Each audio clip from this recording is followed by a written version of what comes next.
आज हम एक बार फिर आपके बीच हाजिर हुए हैं एक नए टॉपिक के साथ। और आज का मुद्दा जो है वो है बंगाल। बंगाल में 5 महीने हुए हैं विधानसभा चुनाव को हुए। मई में इलेक्शन का रिजल्ट आया और मई से लेकर अक्टूबर 5 महीने का समय हुआ। और इस 5 महीने में जो घटना घटी है, जो हिंसा की बात हो या फिर सीबीआई जांच की बात हो या फिर कोर्ट हो या फिर नंदीग्राम वाला जो इंसिडेंट हो, ये सब के बाद भी ममता बनर्जी बहुत मजबूत होकर उभरी हैं। बंगाल जीतने के बाद ममता बनर्जी ने पूरे देश पर अपनी नजर गड़ाई हुई है। इसके लिए वो पहले त्रिपुरा गई, फिर असम में सुष्मिता सेन देव को अपने पार्टी में लाई, सुष्मिता देव को जो मोहन देव के बेटी हैं उनको। उसके बाद वो गोवा गई, जहां गोवा में उन्होंने पूर्व सीएम जो कांग्रेस के पूर्व सीएम रह चुके उन्हें अपने पार्टी में शामिल कराया। और अब ऐसे ही करके उनकी नजर गुजरात हो, यूपी जैसे राज्यों में पड़ी हुई है। उसके अलावा नॉर्थ ईस्ट में भी वो लगातार अपनी पैर जमाने की कोशिश कर रही हैं। तो ममता बनर्जी बीजेपी के बीच जो टसन है वो उसमें अभी ममता बनर्जी बाजी मारती हुई दिख रही है, क्योंकि बंगाल में इलेक्शन चुनाव के बाद जो बीजेपी की हालत हुई है वो सबसे बुरी स्थिति है। अभी 77 से 70 पे आ गई है बीजेपी। ऐसा मैं क्यों कह रहा हूं? क्योंकि जब इलेक्शन हुई थी तो बीजेपी 77 सीट जीती हुई थी और अभी स्थिति क्या है कि वो 70 पे आ गई है। एक मुकुल रॉय साहब जो फिर से टीएमसी में वापसी कर गए, उसके अलावा 2 जो विधायक थे उन्होंने इस्तीफा दे दिया। एक दिनहाटा से निशिक प्रामाणिक जो अभी केंद्रीय राज्य मंत्री भी हैं मोदी गवर्नमेंट में, 57 वोट से वो जीते थे दिनहाटा विधानसभा सीट से, जो कुछ बिहार में आती है। इसके अलावा जगन्नाथ सरकार शांतिपुर जो नाडिया जिले में आती है, वहां से वो जीते हुई थे जगन्नाथ सरकार, उन्होंने भी इस्तीफा दे दिया क्योंकि वो लोग ऑलरेडी पहले से सांसद थे। तो इस दोनों विधायक के इस्तीफे के बाद और एक मुकुल रॉय के कांग्रेस टीएमसी में जाने के बाद बीजेपी ऑलरेडी 74 पे आ गई थी। और 74 के बाद भी बीजेपी तन्मय घोष जो विष्णुपुर से विधायक बीजेपी के थे वो टीएमसी में ऑलरेडी शामिल हो चुके हैं। उसके अलावा बीजेपी का एक और रायगंज से विधायक हैं, वो पार्टी से ही इस्तीफा दे दिया है। अभी विधायक हैं वो, लेकिन पार्टी से उन्होंने इस्तीफा दे दिया। अभी दूसरे पार्टी में वो किसी पार्टी में शामिल नहीं हुए हैं। तो आप ये अंदाजा लगा सकते हैं कि बीजेपी की गत जो है धीरे धीरे और डाउन होती जा रही है। इसके अलावा 2 और विधायक हैं जो बागदा से विश्वजीत दास और कालीगंज से सोमेन रॉय, ये सब पूर्व टीएमसी रह चुके हैं और इन लोगों ने इस्तीफा दे दिया, यानी टीएमसी में शामिल हो गए। एक रायगंज के विधायक को छोड़ दिया जाए तो पहले मुकुल रॉय ने स्टार्ट किया और उसके बाद ये लगातार आते गए।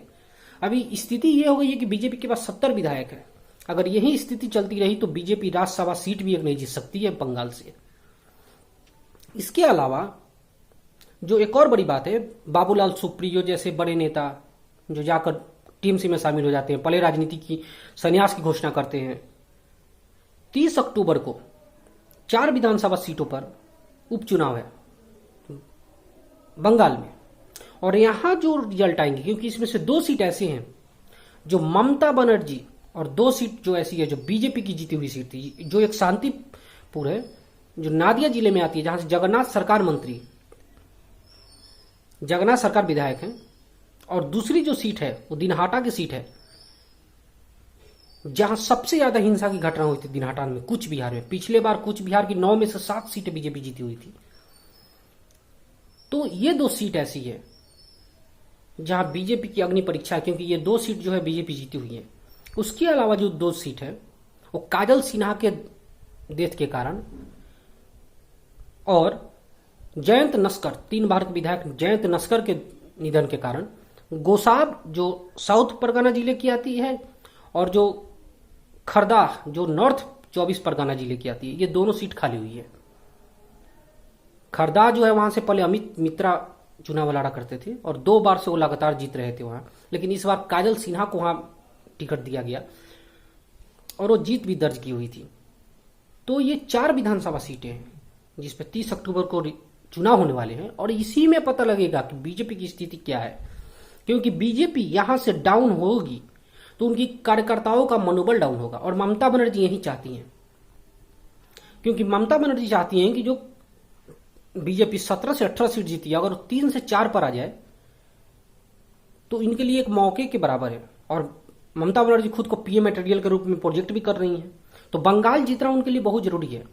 और ये 4 विधानसभा सीटों पर अगर वो जीतती हैं तो बीजेपी के जो बूथ मैनेजमेंट है उस पर डायरेक्ट असर जाएगा कि अब बीजेपी खत्म होने लगी है फिर से। यहाँ जैसे सीपीआईएम खत्म हुई, जैसे कम्युनिस्ट खत्म हुए, उसी तरह ये भी खत्म हो रहे हैं।